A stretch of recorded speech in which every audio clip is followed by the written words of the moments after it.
प्राचीन काल में सत्यव्रत नाम के एक राजा राज करते थे।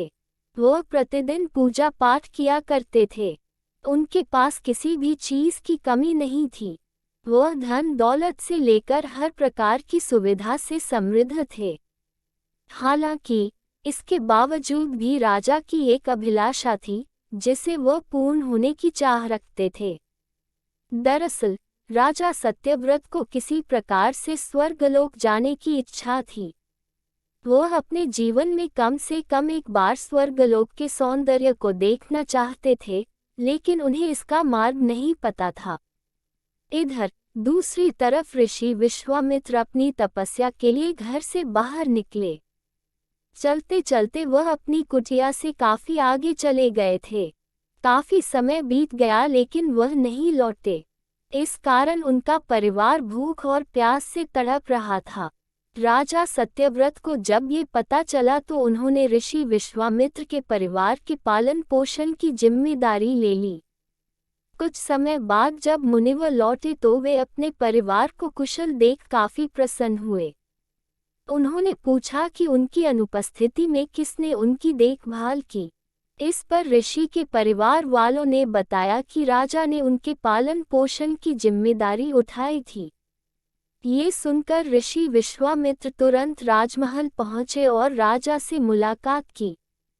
वहां पहुंचकर उन्होंने सबसे पहले महाराज को धन्यवाद कहा। इस पर राजा ने ऋषि से अपनी इच्छा पूर्ण होने का आशीर्वाद मांगा। राजा की बात सुनकर ऋषि विश्वामित्र ने कहा, बोलिए महाराज, आपको क्या वरदान चाहिए। तब महाराज ने कहा, हे मुनि, मुझे एक बार स्वर्गलोक के दर्शन करने हैं। कृपया करके मुझे वहां जाने का वरदान दें।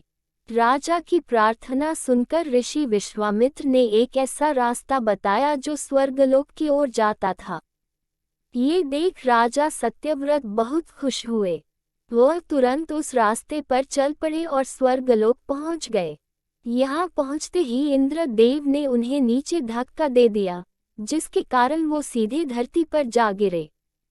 राजा सत्यव्रत ने तुरंत सारी घटना ऋषि विश्वामित्र को बताई। राज की बात सुनकर ऋषि विश्वामित्र गुस्से से आग बबूला हो उठे।